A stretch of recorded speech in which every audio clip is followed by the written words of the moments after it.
രാത്രിയിൽ ഇറങ്ങിക്കഴിഞ്ഞാൽ mini Pattaya പോലെ തോന്നിക്കുന്നുള്ളതാണ് ബഹ്റൈനിൽ എത്തിയത് മുതൽ ജുഫേറിനെ കുറിച്ച് ഞാൻ പറഞ്ഞിട്ടുള്ളത്. അപ്പൊ പിന്നെ അതൊക്കെ നോക്കാൻ വേണ്ടിയിട്ട് ഞാൻ രാത്രി അടുത്ത യാത്രയാണ് ഈ വീഡിയോയിലുള്ളത്. ജോലി കഴിഞ്ഞ് ഇറങ്ങിയിട്ട് വണ്ടി ഒന്ന് ഓപ്പൺ ആക്കാൻ നോക്കിയതാണ്. എന്റെ റിമോട്ട് കേടായോണ്ട് തന്നെ ഇത് തുറക്കുമ്പോൾ എപ്പോഴും എനിക്കെന്നെ സംശയമാണ് ഞാനൊരു കള്ളനാണെന്നുള്ളത്. അതുകൊണ്ടാണ് തോന്നുന്നു നാലോടത്തേക്ക് നോക്കിയിട്ട് കയറാൻ തോന്നുന്നു. നാപ്പീസിന് അങ്ങനെ പ്രത്യേകിച്ചൊന്നും തിന്നാത്തോണ്ട് നല്ല വിശപ്പുണ്ടായിരുന്നു. അപ്പൊ ഈ ഒരു ഭാഗത്ത് പുതിയതായിട്ട് ഓപ്പൺ ആക്കിയുള്ള ഒരു കടയാണിത്. അവിടെ തന്നെ ഒന്ന് കയറിയൊക്കെ വിചാരിച്ചു. അപ്പോഴാണ് സൗദിയിൽ നിന്ന് വന്നിട്ടുള്ള ഒരു ഫാമിലിനെ പരിചയപ്പെടുന്നത്. ഓൽക്കിന്റെ ഫോട്ടോ ഒന്നും വേണ്ടെങ്കിലും ഞാൻ ഒലപ്പം നിന്നിട്ട് ഫോട്ടോ എടുത്തു. ഓലോട് ബഹ്റൈനിൽ വൺ ഡേ അടിച്ചു പൊളിക്കാനായിട്ട് വന്നതാണ്. അപ്പോഴാണ് എനിക്ക് ജുഫേറിനെ കുറിച്ച് ഓർമ്മ വന്നത്. ഞാൻ പണ്ട് ഇവിടെ വന്നത് മുതൽ കേട്ടിട്ടുള്ള ഒരു കാര്യമാണ് അവിടെ രാത്രി ഇറങ്ങി കഴിഞ്ഞിട്ടുണ്ടെങ്കിൽ പല രീതിയിൽ പല വിധത്തിൽ പല കാര്യങ്ങളും കാണേണ്ടിയിരുന്നു. ഞാനാണെങ്കിൽ ഇത്രയും കാലമായിട്ട് അവിടെ ഒന്നും പോയേക്കിട്ടില്ല. എന്നാ പിന്നെ ഒന്ന് പോയി കണ്ടേക്കാം.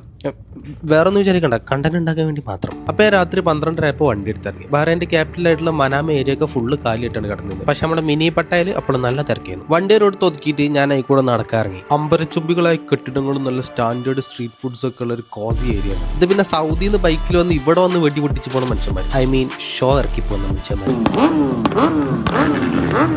വലിയ വലിയ ഹോട്ടലും റെസ്റ്റോറൻറ്റും പോലെ തന്നെ ഇവിടെ ഏറ്റവും കൂടുതലുള്ളത് പബ്ബും മസാജ് സെന്ററുമാണ്. ഇവിടെ ഏറ്റവും കുറവ് കണ്ടത് തുണിക്കട, ഏറ്റവും കൂടുതലുണ്ട് തുണിയില്ലാത്ത ആൾക്കാരാണ്. കണ്ട കാഴ്ച ഇനി വീഡിയോ എടുത്ത് നിങ്ങളെ കാണിച്ചിട്ട് തല്ല് വാങ്ങിക്കാനുള്ള ഒരു ആഗ്രഹം നോക്കില്ല. എന്നാലും നിങ്ങൾക്ക് ചിലപ്പം കാണാൻ പറ്റുന്നു ഇതിനകത്ത്. പിന്നെ ഇതിൽ കൂടെ പ്രത്യേകിച്ച് പെണ്ണുങ്ങളൊക്കെ ഇറങ്ങി എടുക്കുകയാണെന്നുണ്ടെങ്കിൽ ചില ആൾക്കാരൊക്കെ വന്ന് വണ്ടി നിർത്തിയിട്ട് എത്ര എന്നൊക്കെ ചോദിച്ചു പോകുന്നതും കണ്ടു. പാവങ്ങളെല്ലാം എന്തെങ്കിലും കൊടുത്ത് സഹായിക്കാന്ന് വിചാരിച്ചിട്ടേ കാരണം. അതുകൊണ്ട് തന്നെ പണ്ടുള്ള ആൾക്കാർ പറഞ്ഞത് കുറച്ച് കാര്യം എന്നുള്ളത് എനിക്ക് അവിടെ കൂടെ നടന്നപ്പോൾ മനസ്സിലായി.